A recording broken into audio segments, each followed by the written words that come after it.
Okay, it's Saturday afternoon, and Artisan and I are in my trusty computer lab and decided, what the heck, let's make another video uh, just in time for Christmas of one of the many, many prototypes that I have. And we've been concentrating on the 5200, and this would be pole position for the 5200. Now, it's got the copyright date of 1983 on it, but sometimes when we plug it in, the pole position letters do not all appear correctly on the screen. That happens a lot on 5200 cartridges, I understand. But usually if you hit start, it won't play, then it'll crash. But in this case, you'll be able to play the game. So if you turn it off and take the cartridge out and plug it back in, then all the pole position letters show up. And so this is probably as close to the finished version as you can get, but may have had a little bit of bugginess in it left. Outside of 5200 games, there are certain people in my group that know my feelings about the 5200. It's not my favorite Atari platform, and for a couple obvious reasons. But as far as joystick control is concerned on this game, it's quite good. It ranks up there with Super Breakouts. So here you go. We're going to plug her in and have a look at her. 5200 prototype, copyright 1983 for the Atari 5200.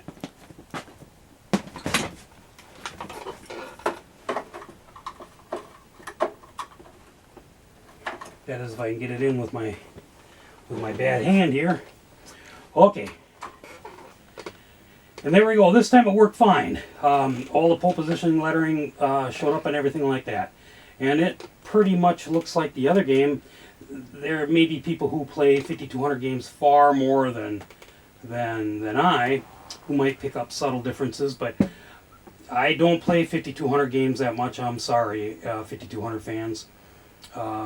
When I rebuild joysticks, there's 5 different games that Atari recommended to me to use to make sure that the joysticks are in good working condition. Those 5 I play regularly because I do rebuild joysticks quite often. But I usually don't play much for other games. But this one, it looks pretty good, and it's playing good. So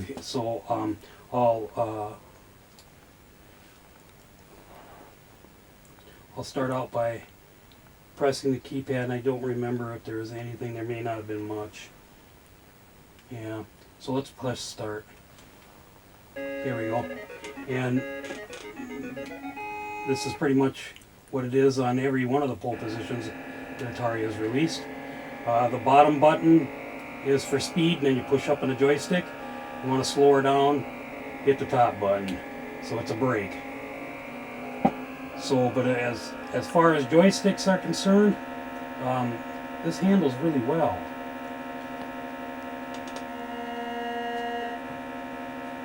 In fact, to tell you the truth, the joystick control on this is really, I hate to say it, better than the 7800 and the 2600 and the 8-bit version, because it's pretty responsive.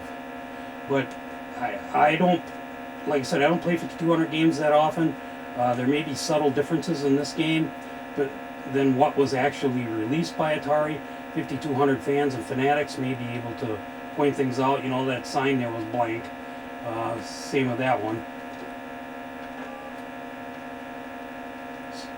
So anything that you notice, you know, let me know in the feedback.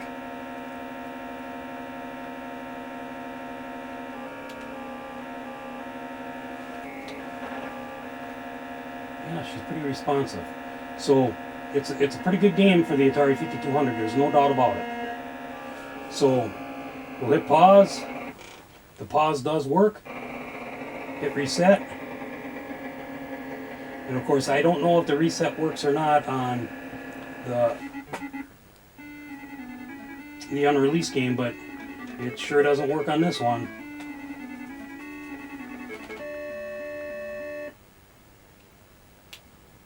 Game over. Oh, it reset that time.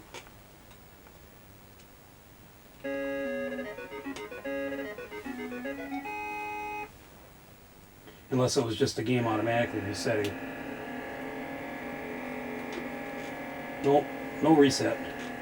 So anyways, that's it for today. Thanks for viewing.